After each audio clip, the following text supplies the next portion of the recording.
Hi everyone, so today we're going to be going through a 2020 Senate map, the best case scenario for the Republicans. So in my last video, it was the best case scenario for the Democrats, and it was 56 or 57 Democrats to 43 or 44 Republicans.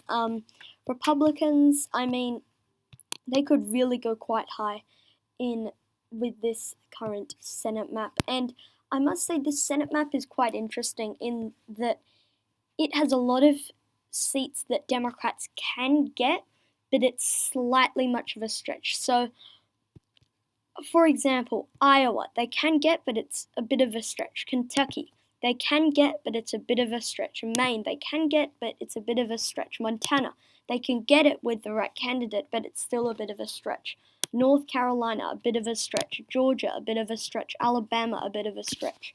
But all of these states that I've just highlighted have the possibility of going Democratic, but they're stretches and in a blue wave and in Democrats' best case scenario, those states would really make the difference. So at this point, we're going to just go and fill in the states that Republicans currently have. And if Republicans were going to have their best case scenario, they would need to keep all the seats they currently have, I guess. And that's going to be an uphill battle for them. It really will be, with seats like Colorado, Arizona, North Carolina, Iowa.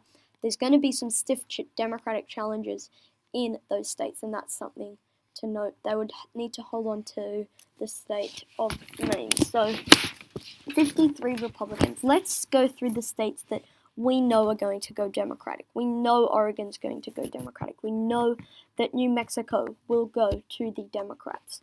I mean, we know that Ed Markey is going to win in Massachusetts. We know Reid is going to win in Rhode Island. We know Booker's going to win in New Jersey. And we know that Chris Coons is going to win in Delaware. And these are kind of Democrats' safe states. So 41 Democrats, 53 Republicans.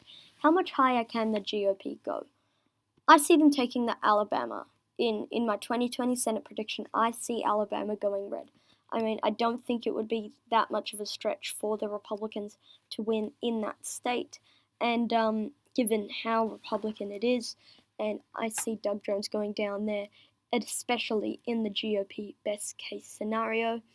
In the state of New Hampshire with Jean Shaheen, I mean, she's pretty popular, but in the GOP's best case scenario, this is a swing state, and I could see that a Republican could take down Shaheen in New Hampshire in the Republicans' best case scenario. So 55 Republicans, 41 Democrats. The following four states are very unlikely to flip.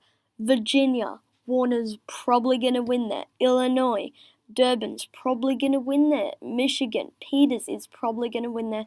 And in Minnesota, Tina Smith is probably going to win there. Now, here's the thing about those states. We're getting so partisan at this point. Democrats are very unlikely to vote for Republicans, and Republicans are very unlikely to vote for Democrats. And landslides are quite, not that really possible. I mean, we saw that in my Democrats scenario, I gave them a bit of stretches. I gave them the benefit of the doubt, and they could win Kentucky.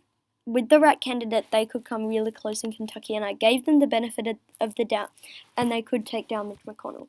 But at this point, with a Republican president in the White House, it's looking very unlikely that these states are going to go to any Republican. I mean, Virginia, maybe you could make an argument because of all the drama that's going on. Very, very sad there in Virginia, but still, it's probably sadly going to die down by the time we get to the 2020 Senate election. In Illinois, I mean, even though Durbin is unpopular, Illinois is a very Democratic state.